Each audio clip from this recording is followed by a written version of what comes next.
오늘은 에덴 동산에 대한 말씀입니다. 에덴은 기쁨, 환희 이런 뜻입니다. 에덴 동산은 기쁨의 동산, 환희의 동산, 행복의 동산 이런 뜻인 것이죠. 먼저 2장 4절부터 오늘 말씀이 시작되죠. 2장 4절부터 보면 앞의 말씀과는 좀 다르게 바뀌어 나오는 것이 있습니다. 여러분 하나님의 이름을 한번 보십시오. 1장 1절부터 2장 3절까지는 하나님의 이름이 어떻게 나타났습니까? 하나님 이렇게 나타났습니다. 그런데 2장 4절부터는 어떻게 나타납니까? 4절부터 보면 계속해서 4절, 5절, 7절, 8절 이어지는 말씀을 계속 보면 하나님의 이름을 여호와 하나님 이렇게 표현하고 있습니다. 앞에 나오는 1장 1절부터 이 하나님 이것을 히브리어로 여러분 들어보셨을 겁니다. 엘로힘 하나님 이렇게 표현합니다. 이 엘로힘 하나님은 천지를 창조하신 권세와 능력이 있으신 하나님입니다. 하지만 2장 3절부터는 하나님의 이름이 여호와로 나타나는데 여호와라는 이름의 뜻이 무엇입니까? I am who I am. 나는 스스로 있는 자니라. 여호와라는 이름은 스스로 있는 자라는 뜻입니다. 그런데 하나님이 이 여호와라는 이름을 누구에게 알려주셨습니까? 모세에게. 모세를 부르실 때에 모세에게 네가 가서 애굽에 가서 이스라엘 백성들을 구원해라. 모세가 하나님께 물었습니다. 그러면 저 백성들이 하나님의 이름을 물을 텐데 제가 뭐라고 그럴까요? 그러자 하나님께서 나는 스스로 있는 자라. 여호와라. 여호와께서 보내셨다 하라 이렇게 말씀합니다. 그래서 이 여호와라고 하는 이 하나님의 이름은 구원의 하나님의 이름이고 언약의 하나님의 이름이십니다.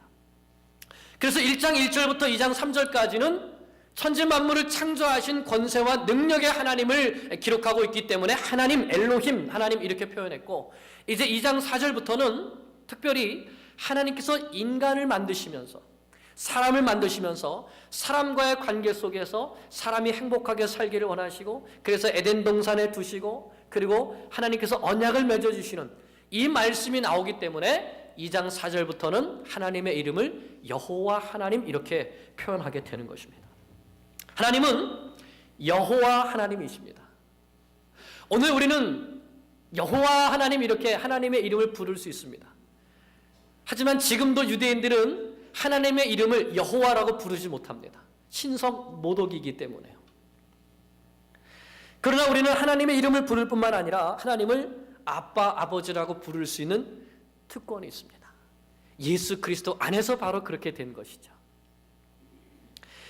이제 5절과 6절은 하나님께서 이 땅에 사람을 창조하시기 전에 땅의 상태를 설명해 주고 있습니다. 그때 땅에는 비도 내리지 않았고 땅을 갈 사람도 없었고 들에는 초목도 없고 밭에 채소도 없었습니다. 그냥 안개만 지면에서 올라와서 온 땅을 적시고 있었습니다. 그때 여호와 하나님께서 흙으로 사람을 지으셨습니다. 그리고 그 코에 생기를 breath of life 생명의 호흡을 그 코에 하나님이 불어넣으시니 그 사람이 생명, 즉 살아있는 존재, 리빙 빙이 되게 되었습니다. 하나님의 생명의 숨결이 인간에게로 들어가게 되자 인간이 드디어 살아 숨쉬는 살아있는 존재가 된 것입니다. 그런데 왜 하나님께서 인간을 흙으로 만드셨을까요? 여기서 말씀하는 흙은 이 먼지와 같은 아주 미세한 흙, 영어 성경은 더스트라고 표현을 하고 있습니다. 왜 이 흙으로 만드셨을까요? 첫째로 이 흙에는 사람이 살 수 있는 모든 영양분이 담겨져 있답니다.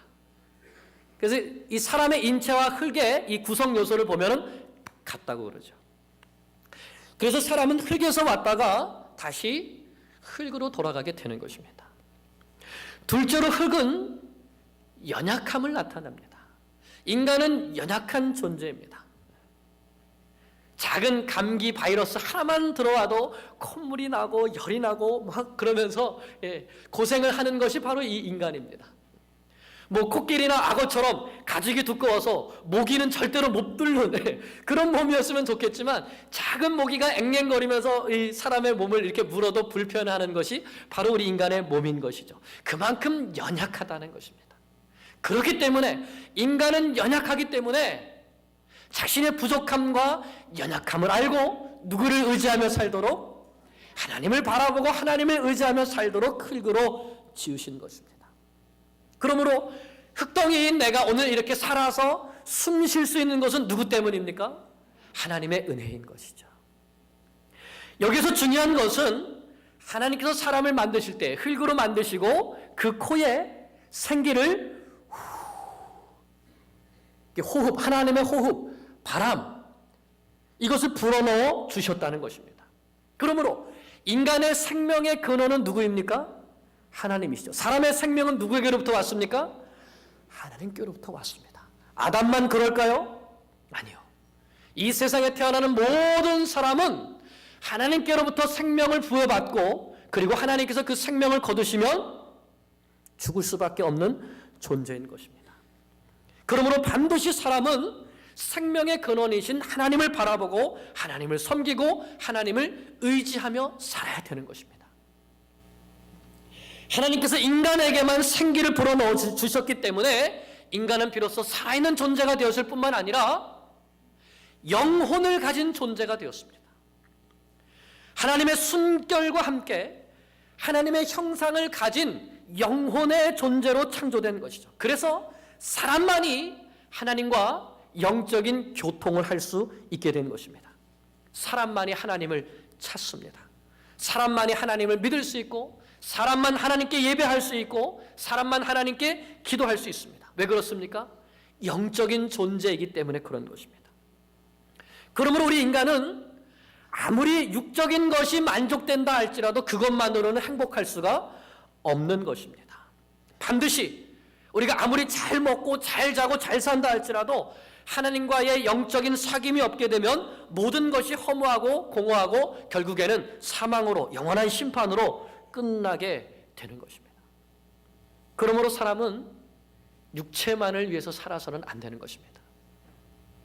누가복음 12장을 보면 어리석은 부자가 많은 것을, 소출을 얻고 창고를 크게 짓고 거기에 많은 재물을 쌓아두고 이렇게 말합니다. 내 영혼아, 내가 이렇게 많은 것을 쌓아두었으니 이제는 즐기자. 내 인생을 즐기고 평안히 살자.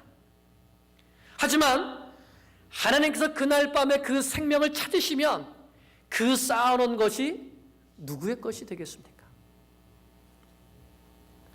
우리는 내 생명의 주인이 내가 아니라 하나님이시라는 것을 분명히 해야 합니다. 그러므로 나를 위해서 사는 것, 자기를 위해서 사는 것, 오늘 세상이 말하는 가장 큰 말이, 음성이 그거 아닙니까? 널 위해 살아. 너 만족을 위해서 살아. 하지만 우리는 이것이 하나님 앞에 죄라는 것을 분명히 깨달아야 합니다. 자기 욕심을 위해 인생을 사는 것은 죄입니다. 우리는 하나님께서 생명 주셔서 이 땅에 오셨고, 하나님께서 생명 내 코에 두시는 동안만 이 땅을 살다가 하나님께서 이 호흡을 거두시면 다시 흙으로 돌아갈 수밖에 없는 유한한 존재입니다. 그러므로 우리는 창조주 하나님을 바라봐야 합니다. 나를 만드시고 나에게 생명을 주신 하나님을 바라봐야 합니다. 그리고 그 하나님 앞에서 살아가야 하는 것이죠. 자, 그러면 이제부터 행복의 동산, 에덴 동산을 살펴보겠습니다. 에덴 동산이 왜 행복의 동산인가? 첫째로 에덴 동산은 누가 만드셨습니까? 사람이 만든 게 아니라 하나님께서 직접 만들어 두시고 하나님께서 그곳에 함께 계셨습니다. 그래서 행복한 동산입니다. 8절을 보겠습니다. 8절 같이 읽습니다. 여호와 하나님이 동방의 에덴에 거기 두시니라 창설하셨다. 이 창설하시다는 말은 하나님께서 특별한 애정을 가지시고 하나님께서 만드시고 하나님께서 직접 가꾸셨다, 이런 뜻입니다. 그리고 그 이름도 에덴 동산이라고, 기쁨의 동산이라고 누가 지으셨습니까? 하나님이 직접 지으셨습니다. 이처럼 하나님은 인간의 행복에, 우리의 행복에 참 많은 관심을 가지고 계십니다.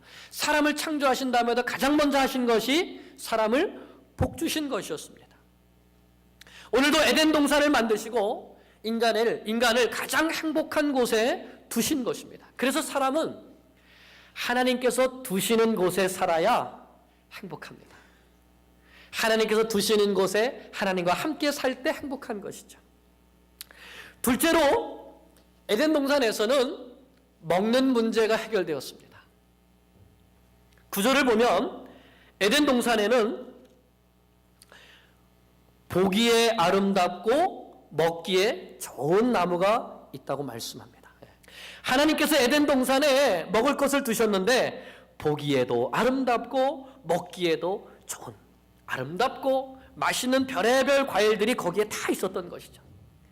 아담과 하와는 이런 맛있고 보기 좋은 과일을 언제든지 보고 따먹고 할 수 있었습니다. 사람이 행복하려면 먹는 문제가 해결돼야 됩니다. 셋째로 에덴 동산은 땅이 비옥했습니다. 10에서 14절을 보면 에덴 동산을 중심으로 네 강이 흐르고 있습니다. 비손, 기혼, 히데겔, 유브라데. 네 강이 흐른다는 것은 어떤 뜻일까요? 그 땅이 풍요로운 땅이다, 비옥한 땅이다, 옥토다, 푸른 토장이다, 이런 뜻입니다.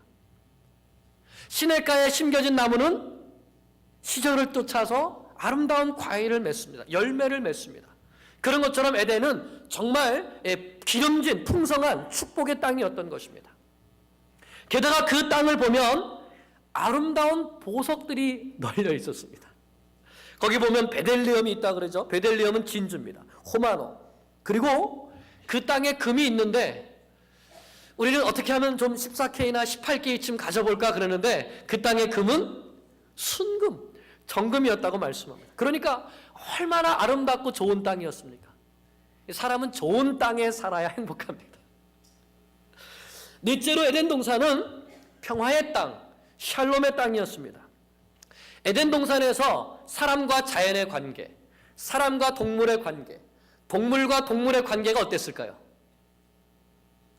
그야말로 평화롭고 샬롬이 있는 땅이었죠. 이사야서 11장 6절 9절을 보면 메시아가 오셨을 때 그 샬롬의 땅을 표현하는데 이렇게 표현합니다. 이리가 어린 양과 함께 살고 표범이 어린 염소와 함께 놀고 어린아이가 독사굴에 손을 넣으며 장난을 쳐도 물지 않는, 바로 그런 땅을 말씀해 주는데 바로 에덴 동산이 그랬던 것이죠. 사자와 어린 양이 함께 뒹굴고 생존 경쟁도 없고 약육강식도 없는 그러한 평화의 땅이 바로 에덴 동산이었습니다. 다섯째로 에덴은 죽음이 없는 영생의 땅이었습니다. 에덴 동산 가운데 무엇이 있었습니까? 생명나무가 있었습니다. 이 생명나무의 역할은 무엇이었을까요? 이 생명나무의 열매를 따먹으면 영원히 살 수 있는 영생을 주는 그런 나무의 열매가 아니었겠습니까? 인간이 근본적으로 불행한 이유가 무엇이죠? 죽음 때문입니다. 죽을 수밖에 없다는 것. 무언가 잘하고 있다가도 죽음만 생각하면 사람은 이 큰 두려움에 휩싸이게 되는 것이죠. 그러나 이 에덴에는 죽음이 없었습니다. 영생을 주는 생명나무가 그 가운데 있었습니다. 아담과 하와가 이 나무의 열매를 따먹을 수 있었을까요? 물론이죠. 여섯째로 에덴 동산은 선악의 기준이 분명한 땅이었습니다. 자, 무엇이 있었습니까? 또 선악을 알게 하는 나무도 있더라. 이 선악을 알게 하는 나무의 역할은 무엇이었을까요? 이 나무의 열매를 따먹으면 선과 악을 알게 되는 나무일까요? 아닙니다. 창세기 3장에 보면 사탄이, 뱀이 하와에게 그렇게 꼬셨습니다. 너 이 열매를 따먹어봐. 그러면 선악을 알게 되는 일에 너 하나님과 같이 될 거야. 그래서 하와가 이 열매를 따먹었습니다. 선악을 아는 일에 하나님과 같이 되었습니까? 아닙니다. 오히려 눈이 밝아져서 자기가 벗은 것을 알고 자기가 죄를 지은 것을 알고 수치심으로 몸을 가리게 되고 하나님을 피해서 도망 다니게 되었죠.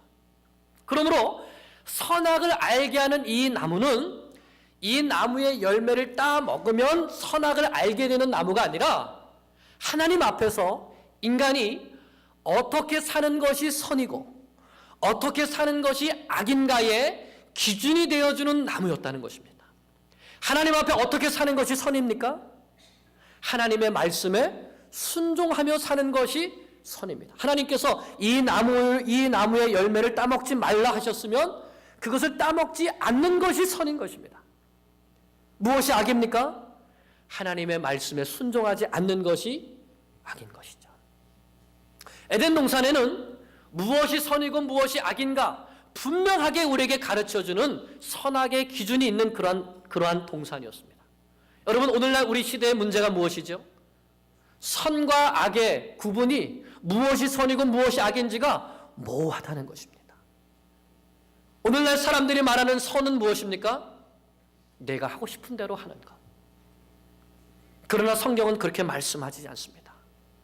우리 인간은 무엇이 선이고 무엇이 악인지가 분명히 분별할 수 있는 그런 기준이 세워진 곳에서 살 때에 진짜 행복한 삶을 살게 되는 것입니다.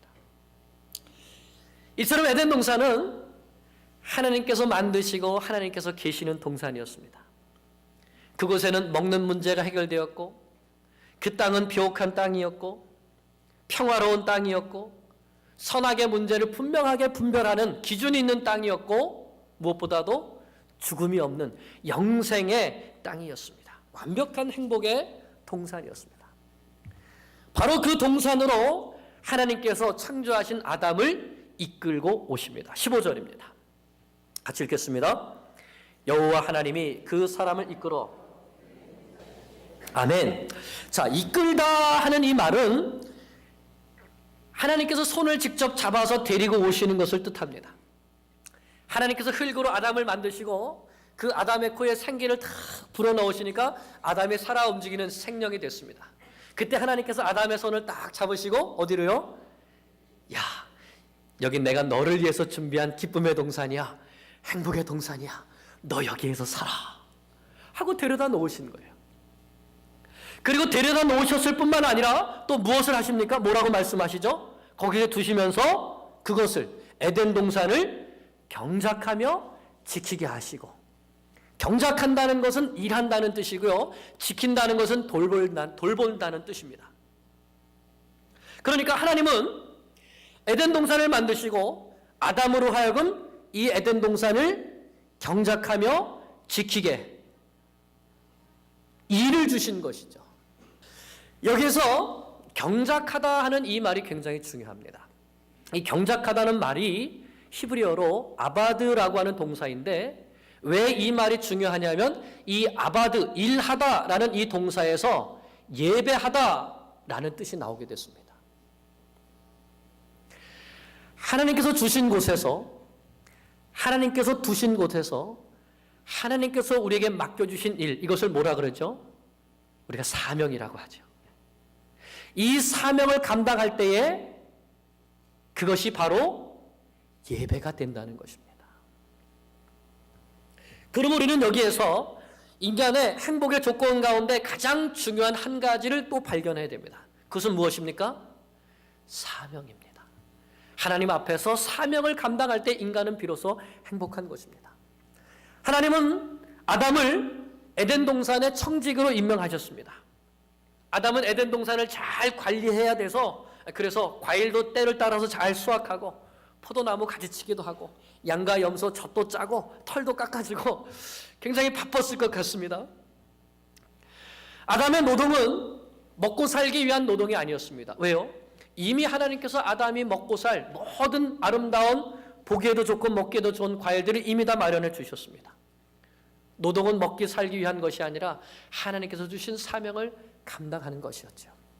그런데 이랬던 이 일이 아담과 하와의 범죄로 말미암아 창세기 3장으로 가게 되면 이제는 인간이 땀을 흘려야 먹고 살 수 있는 이러한 징벌로 바뀌게 됩니다.